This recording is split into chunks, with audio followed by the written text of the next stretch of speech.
Real Madridning futbolchilarini qiz do'stlari haqiqatan ham dunyodagi eng g'alati va sirli juftliklardan biri.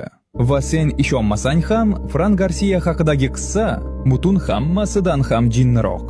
Agar kanalimizni kuzatib bormasangiz, bizni yana ko'rish ehtimolingiz juda kam. Lekin obuna bo'lgan bo'lsangiz tabriklaymiz. Bu yog'iga har kuni yangi bilimlarga ega bo'lasiz.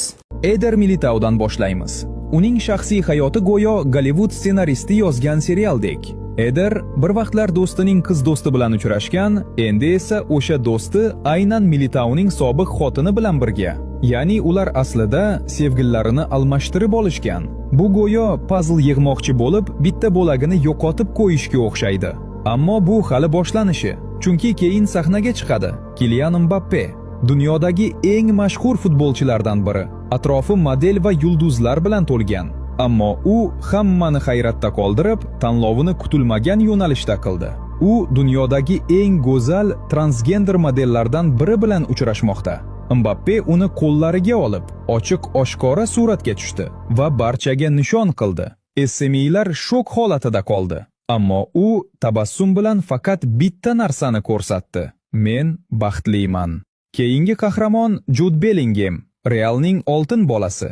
U Ashlin Castro bilan uchrashmoqda. U Bellinghamdan 6 yosh katta. Buning o'zi muammo emas, lekin uning o'tmishi butun internetni portlatdi. Ashlin 48 marta ochiq munosabatlarda bo'lgan. Hatto bir paytlar basketbol afsonasi Michael Jordan bilan ham. Bellinghamning onasi ham shokda bo'lib, bu chindan ham rostmi degandek qarab qolgan. Va nihoyat grandioz final. Fran Garcia, futbol olamidagi eng og'zi ochirgan ovozlarga ko'ra, Fran o'zining turmush qurmoqchi bo'lgan qizni Estellani tashlab, uning onasi bilan munosabat boshlagan.